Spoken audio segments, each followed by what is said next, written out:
So on our training, you went through the situation management cycle as well. Yeah, I'll talk about, I mean, this is basically scraping the surface of the sort of sports psychology that we talk about on our course. But it's just introducing you to the idea that our thoughts actually create a physical response and alter the way that we react on a paraglider. And this is basically on a loop all day, every day. And it's not just in paragliding, it's just how we manage things throughout the day. But we have a situation happen to us, and then we have a thought process behind this. Now this does change with things like PTSD and other things like that, but generally a situation happens and we have a thought process behind that. So the thought can be helpful or limiting. We can have biases attached to our thoughts, but we have a thought, and that thought will have an emotion attached to it. So if we're having something negative happen in the air, so if we're having a collapse and the thought is, oh my god, I'm going to die, then for sure the emotion is going to be fear. Now we have all of these negative fear responses, so that is going to change the behaviour of your body. When you get scared, you get tunnel vision, you stiffen up, you limit how well you can move and react to the situation. So your actions, again, are going to be limited.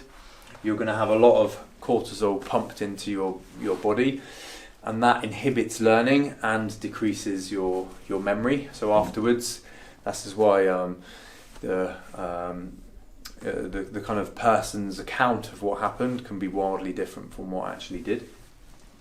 So we're getting these rush of chemicals in our body, we're getting blocked from what we need to do, so our actions are then blocked. And then the situation goes back and a new stimulation will arise, we'll have a thought about it, an emotion, a change in our physical response, and then the action will either be limited or not. So if we can do some training and we get a collapse and we think, boom, it's not a problem, bang, I'm just going to get rid of it, then the emotion is going to be less stressed, you're just going to be stimulated rather than too overstressed.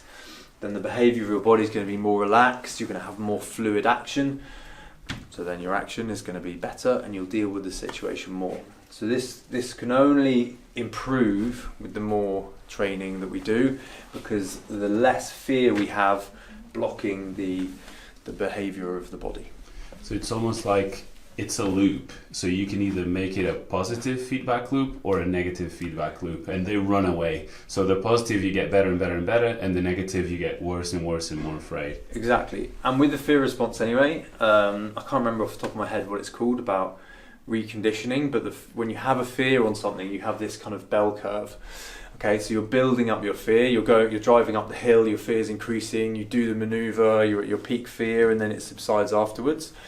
And it's on that down cycle that you've done the thing you're afraid of, and then you'll go up again and do it again, but your curve won't be as high the next time, and over time the curve gets lower and lower and lower until it's nearly flat. And the thing that you were afraid of, you've essentially told your primitive part of your brain that actually that wasn't as much of a threat as I thought it was, so you're unlearning your fear.